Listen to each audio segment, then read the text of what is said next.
Hey, good afternoon. Welcome to Trail Talk.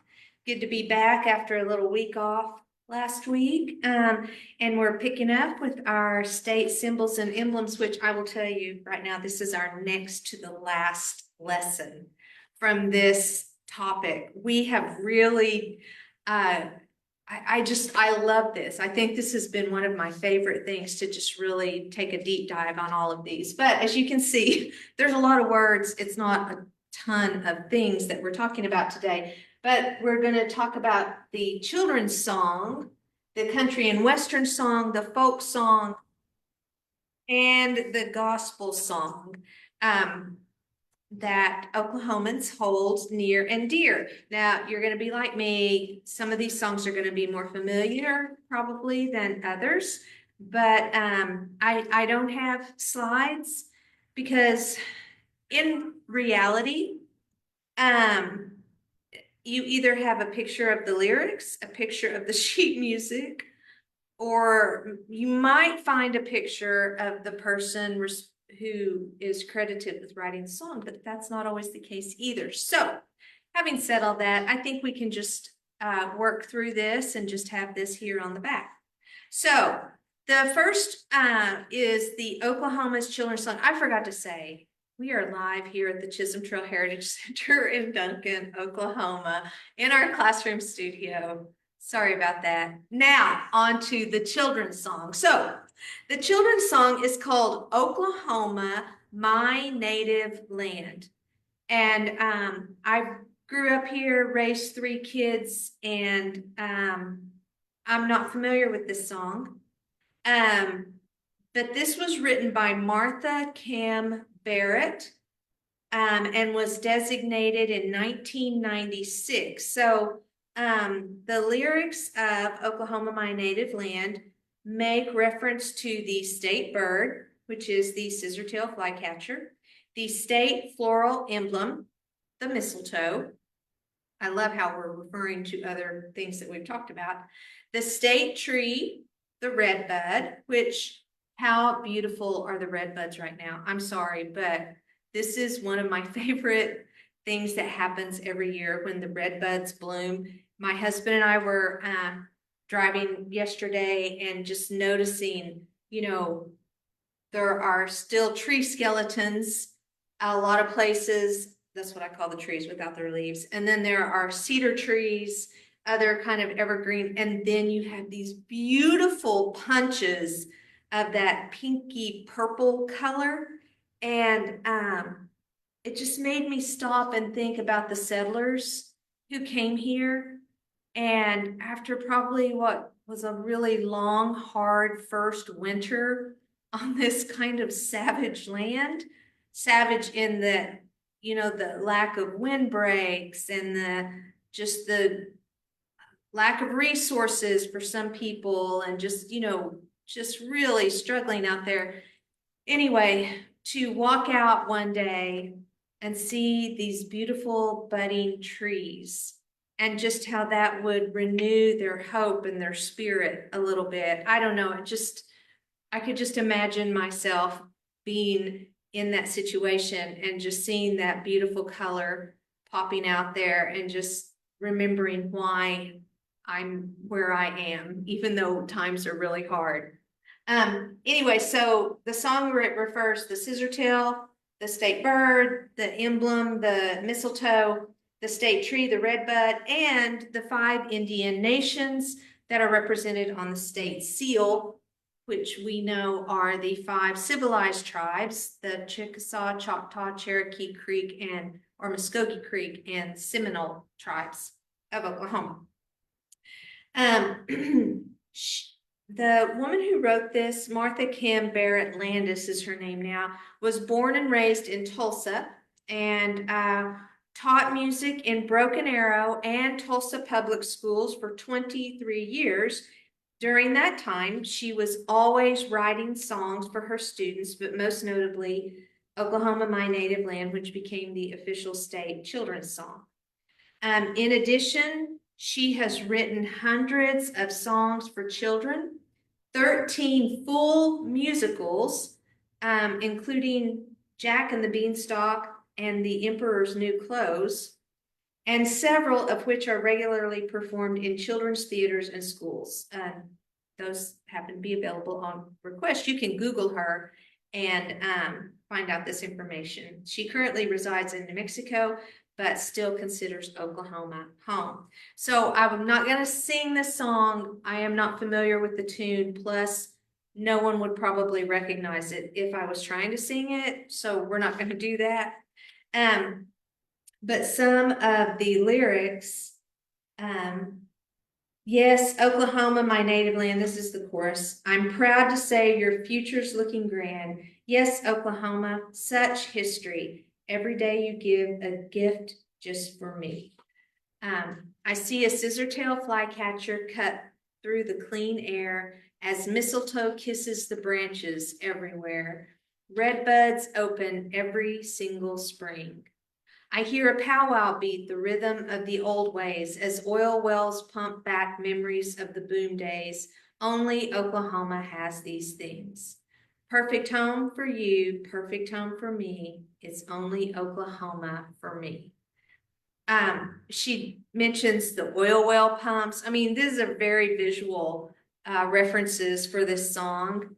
But then the powwow beat, remember when we were talking about Oklahoma's percussion instrument is the drum, and we talked about how there are a variety of types of drums, but how the Native American drum beat is so essential to their culture and gatherings and songs. And I love that she mentioned that in this children's song. I think that that's an awesome thing. So there you have the Oklahoma State Children's Song, Oklahoma, My Native Land, by Martha Kemm, Kemm Barrett. All right, next we have the Oklahoma Country and Western Song. So this is just, I grew up listening to country music. KSWO back in the day was country music. And the song is Faded Love by John Wills and Bob Wills, performed most notably by Bob Wills and the Texas Playboys, of course. So I read information about the song, and the song is really more about, for some reason, it didn't make my notes that I'm using, but it was written as a song being sung to someone who has passed away. Now, when I sing the lyrics or think about the lyrics, I never thought about it like that. I thought about it more as two lovers who had parted ways, you know. But it is kind of sweet to think about it like that. And when I go over the lyrics here in a few minutes, I think you'll kind of see what I mean. Bob Wills was born in 1905 in Limestone County, Texas, known as the King of Western Swing. His family were musicians, and he and his father would play at dances, and in his young adult years, he just kind of worked around the West Texas area. In 1929, he'd been 24 or so. He moved to Fort Worth, and he was joined by a guitarist named Herman Arnspiger and another singer named Milton Brown, and they became the Light Crust Doughboys, and they broadcast over KFJZ for Burris Mill and Elevator Company. Now, some of you may recall, or maybe not, I don't know, but back in the day, radio companies would hire musicians to represent their company as like they would sing a show, they would perform for a certain period of time on the radio, and this was being sponsored by this business, and so the business was getting the advantage of having their name repeated over and over and over for, say, like a 30-minute set or whatever. And so that's what this was. These light crust doughboys played for the Burris Mill and Elevator Company, probably a wheat processing plant. So in 1933, Bob Wills quit the Doughboys and took his own band to Waco, Texas. He persuaded a member who, let me see. One of the Doughboys to go with him. His brother, Johnny Lee Wills, and two brothers, Kermit and June Whalen, and they went to Fort Worth and ended up hiring Everett Stover, a trumpet player, and O.W. Mayo became the band's manager. And so they continued performing together, and they would make reference to themselves as formerly the Light Crust Doughboys, which raised the ire of Mr. Burris, who owned that company. I guess he felt like they were still making money off of his company's name or something. Anyway, he he just didn't have a name for his band, and so that's what he would say. And so in 1934, they decided to relocate to Oklahoma City, and the man that owned the Burris Mills went after them in Oklahoma City. And anyway, the radio station ended up cutting them loose. They went to Tulsa. The Tulsa radio station, when this Mills owner came after them there, refused to give in to his demands. And then shortly after that, Bob Wills began using the name Texas Playboys for the band. He became the voice of Western swing, and the original Texas Playboy lineup was Bob Wills, Johnny Lee Wills, Tommy Duncan, June and Kermit Whalen, Everett Stover, Son Lansford, and O.W. Mayo. So in 1935, they made Tulsa's Cain's Ballroom, which Christy, who works here, recently went to a concert at Cain's Ballroom. How cool is it that that place is still going strong, still providing wonderful evening or times of music for people. I love that, the history of all that. By 1940, the Playboy organization had grown, which is the Texas Playboy, the band themselves. They had grown to a size comparable to any big swing band in the nation. So, like the Glenn Miller type swing band music, that's what they're referring to. But Bob Wills and the Texas Playboys played a Western swing version of that, which is just super fun to me that we'd have all this swing music going on. I like a good swing band and a little dancing to all that. That's fun. They could play more than 3,000 songs. How impressive is that? You would go watch them play and not hear the same song twice for show after show after show. And of course, they became legendary. In the 40s, things kind of went a different direction. In 1940, Bob Wills and a few band members made a movie with Tex Ritter called Take Me Back to Oklahoma. And in 42, Bob Wills decided to move to California to be in more movies. The band stayed in Tulsa. World War II broke out, and it broke apart the organization, the Playboys organization. When Bob Wills reorganized, he used mainly just string instruments after that. Anyway, it was kind of the typical, I don't want to say typical, that's kind of brushing it off. But it is a similar story to other bands who rise to this great success. Things in life start happening. Some band members are interested in some other pursuits, you try to reunite or maybe kind of restart the band, but you have other members, not the originals. Sometimes things just don't ever fit back together again. And that's kind of what happened with the Texas Playboys. In 58, Bob Wills took over the Tulsa band and they started touring the Southwest. And because he hired so many local groups, almost anyone would agree to play with him when he was performing.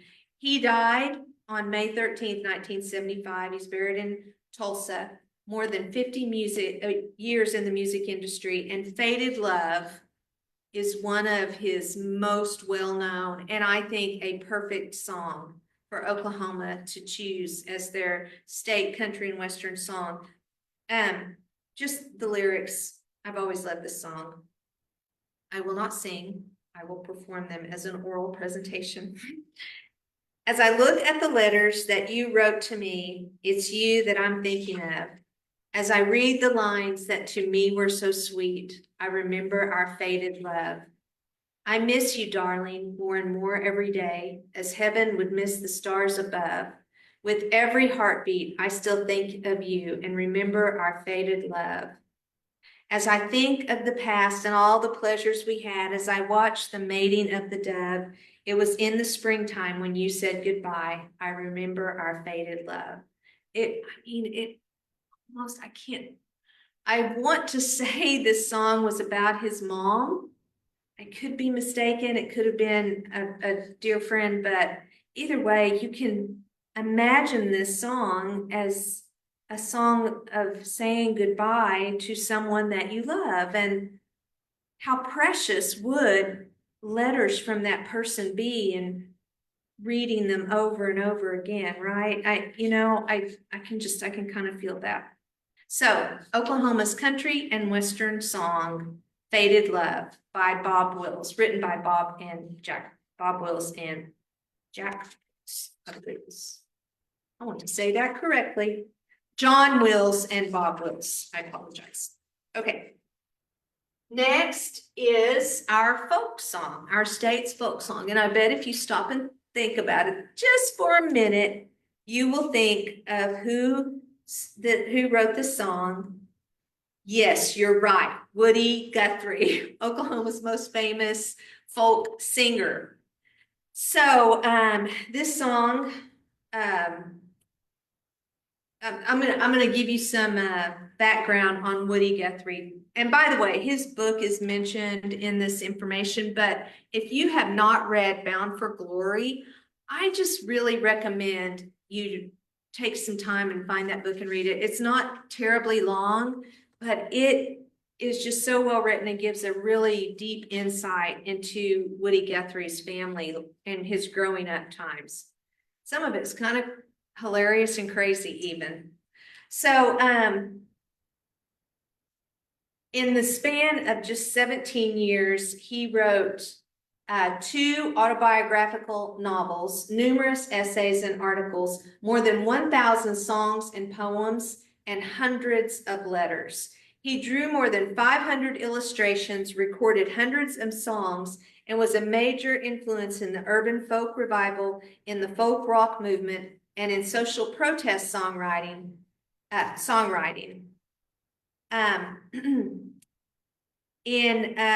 He was born July 14th, 1912, the third child born to his parents, Charlie and Nora. His dad had been a cowboy who came up to Oklahoma and decided to stay. His mom was a school teacher who had been raised in Kansas, came down to Oklahoma territory and decided to stay, and they met and they were married. And early in Woody's life, things were amazing. His parents were successful. His dad, a great businessman. His parents were both played instruments and sang. They were well thought of in their community. It was just a great time. And then when he was about 6 years old, the bottom kind of fell out. his mother, it was later discovered, had Huntington's disease, and that is a hereditary disease, and it's a difficult thing to try to deal with someone who is suffering from that. But his older sister died from burns that she acquired when their house caught fire. His mom, they thought that she was losing her sanity, actually. And because of all the things happening like that, people didn't understand. They began to judge and kind of make harsh decisions toward the family. Anyway, his dad, had to help take care of his mom more, and his father ended up losing his land holdings, cattle, other collateral. I mean, things just disintegrated. Then just before his 15th birthday, he had to become self-sufficient because his father suffered burns. And his mother was put into the Oklahoma Hospital for the Insane, where she later died. And yeah, it's tragic that these burn incidences happened. But it was associated with his mother's illness and just her doing things that she would not have done had she not been affected by this illness. Anyway, he stayed in Okemah, even though his younger brother went to live with a sister in Pampa, Texas. But he would stay with families during the school year. In the summer, he'd get odd jobs. He would hobo around the country. I mean, we're talking, let's see, or late 1920s, just a time when people did a lot of stuff like that. Anyway, at 1929, the end of his junior year in high school, his dad was in Pampa, Texas. He went there, and the following year, 1930, was when the Dust Bowl hit, and that really impacted a lot of his creativity, not in a negative way at all. It just filled him with things to write. And so it is, again, Bound for Glory is a great book to read. He wrote it in 1943, actually, and so there are things added at the end of it. But anyway, it's so good. So he learned in Pampa, he learned to play the guitar, fiddle, banjo, and mandolin. And played dances and entertained people. In 1933, he married for the first time a woman named Mary Jennings. And then he began writing poems, parodies of songs. Listen, if you ever go to Tulsa, go to the Woody Guthrie Center. There's the Woody Guthrie Center is on one end of the block. The Bob Dylan Center is on the other end of the block. They're easy to find. But his writings and sketches and all kinds of things, they have loads of that stuff there. And it's just really interesting to read and kind of get an idea of his thought processes and things like that. It's really a great place to visit. Anyway, he made a little money singing, and finally he just decided to become a country and Western entertainer and went to California a few months before his second daughter was born. So that probably gives you a little clue that that marriage was probably not going to make it. And sure enough, I mean, it lasted for a while longer, but he was known to be very generous, and anytime he had a little extra money in his pocket and he saw someone who looked like they were in need, he was always willing to share what he had. He and his cousin Jack became a popular singing duo, and then Jack left the show for work that would support his family. So there's another little indicator that they're not making a load of money here. A woman named Maxine Lefty Lou Chrisman joined Woody, and they became pretty popular, earned a little money. Anyway, eventually he became very interested in finding ways to help with the Depression era problems that he was seeing as he traveled the country. And at that time, he wrote Oklahoma Hills, and became acquainted with a man named Cisco Houston, who would become his traveling partner. He served in World War II in the Merchant Marines and was in 3 different ships that were torpedoed. And then the day the Germans surrendered, he was drafted into the U.S. Army. So that was a little bit, timing wise, was a little bit interesting. But in 44, he started recording with what would become known as Folkway Records. And during the next 6 years, he recorded approximately 200 sides, possibly more. And when it says sides, I'm thinking of a 45 record that has a song on either side of it. I mean, for you younger people, ask an old person to pull one out and show you. Anyway, over 200, let me find my place again. He would write songs, and sometimes he would change up the melody and sing another song, do a cover of a song. Anyway, his master recordings that survived are now owned by the Smithsonian Institution. This is what kind of an American icon Woody Guthrie is. So, I mean, the fact that Oklahoma chose one of his songs, I think, is only fair.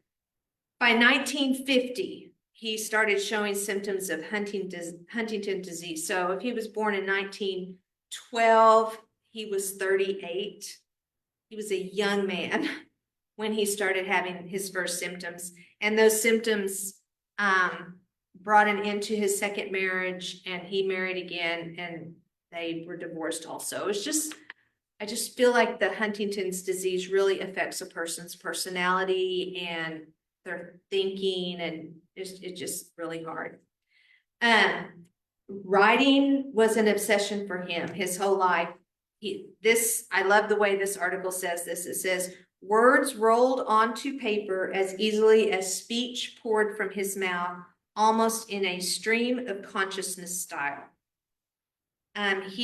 His inspiration could come from anything: a newspaper article, a movie, a conversation, seeing people, just observing. But he wrote songs that documented. This is the thing that we talk about him a little bit when we teach one of our sessions here, Oklahoma History Heroes. And I always tell the students, his songs were like recording history. He was writing about things that were happening at that time, the Depression, the Dust Bowl, all of those things. And so his music always had a message with it. They documented the Dust Bowl decade, problems confronted by migrant agriculture workers, children's songs, peace and war songs, cowboy and hobo songs, union and work songs, and love songs. He was just a songwriter. He was very well read, and he had a great command of the English language. But just like Will Rogers, he would use poor grammar. He would use colloquialisms or,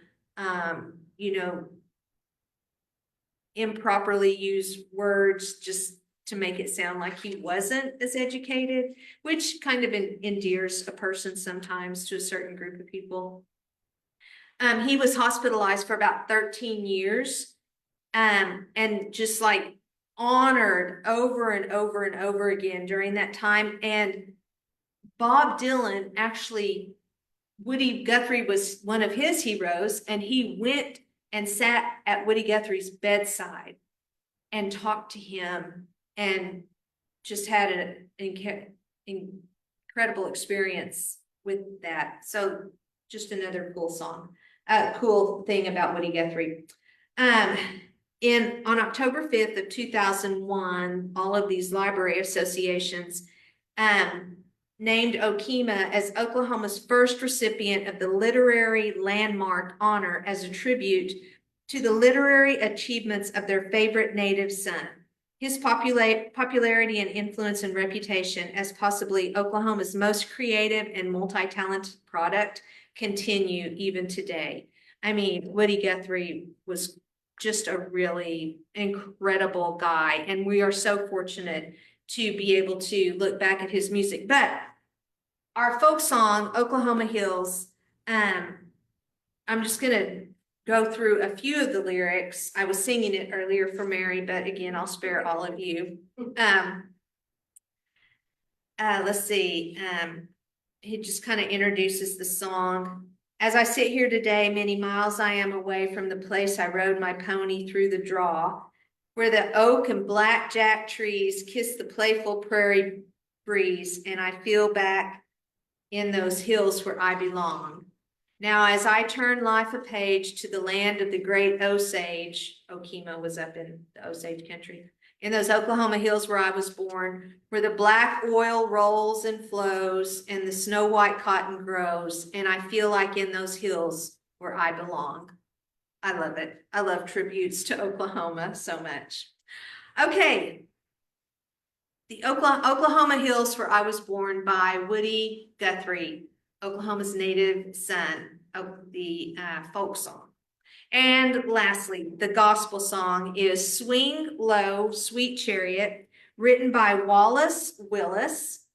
It became our state gospel song in 2011. According to the Oklahoma Historical Society, the song's author was an African-American man who used to be a slave in the Choctaw Nation in Indian Territory. The Red River, which made Willis think of the Jordan River in the Bible, inspired some of the lyrics.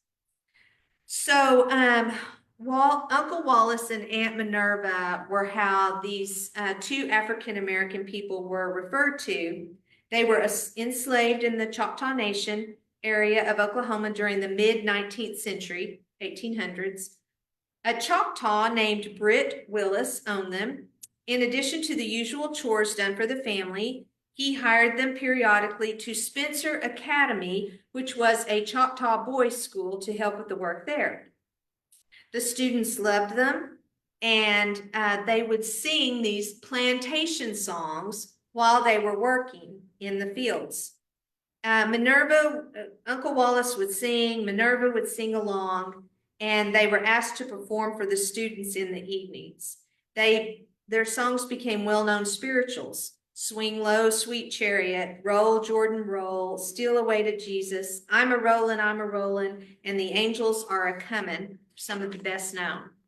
So in 1849, a Reverend Alexander Reed came to the academy as the superintendent, and during the next 12 years, he and his family grew to love Wallace and Minerva and their music. So when the Civil War began in 1861, John Kingsbury, the son of Reverend Cyrus Kingsbury, took most of the Willis family to Old Boggy Depot for protection. And then later that year, Reverend Reed's wife died during childbirth, and he and his children left the area.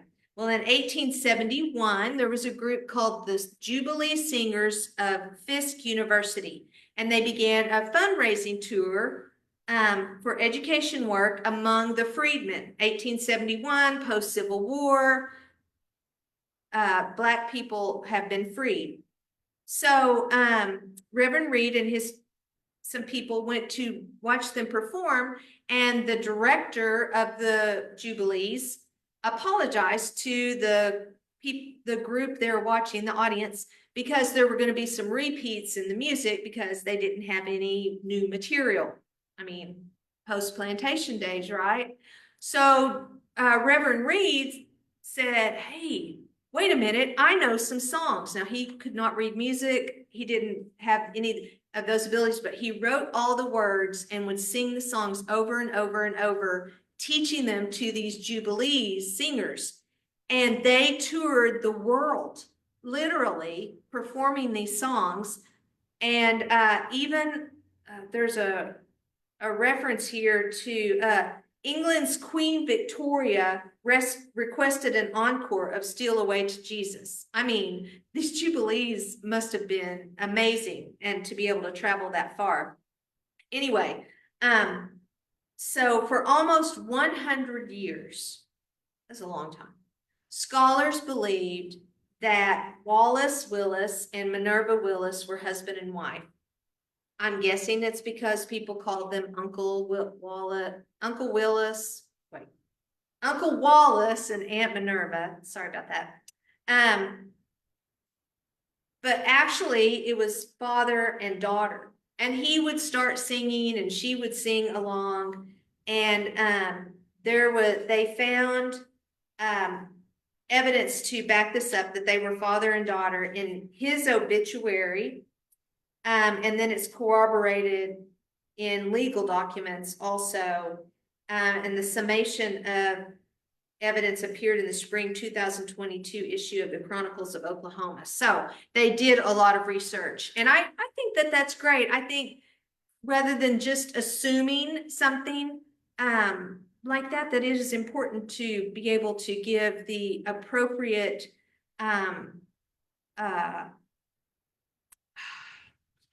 that they should each receive acknowledgement in the proper way, right, of who they are as people, and not just assume, oh, well, they did all these things together, they must be husband and wife, but they researched that out. So anyway, the lyrics, swing low, sweet chariot, coming for to carry me home, repeats, I looked over Jordan and what did I see? Coming for to carry me home. A band of angels coming after me, coming for to carry me home. I'm skip to the last one. The brightest day that I can say, coming for to carry me home. When Jesus washed my sins away, coming for to carry me home. Thank you, Uncle Wallace and Aunt Minerva, for writing or singing those songs. I mean, if you stop and think about it, they probably were not educated to where they could write those songs. They just sang them. They held those songs and those tunes in their hearts, sang them over and over. Reverend Reed is the one who wrote the words down, probably for the first time.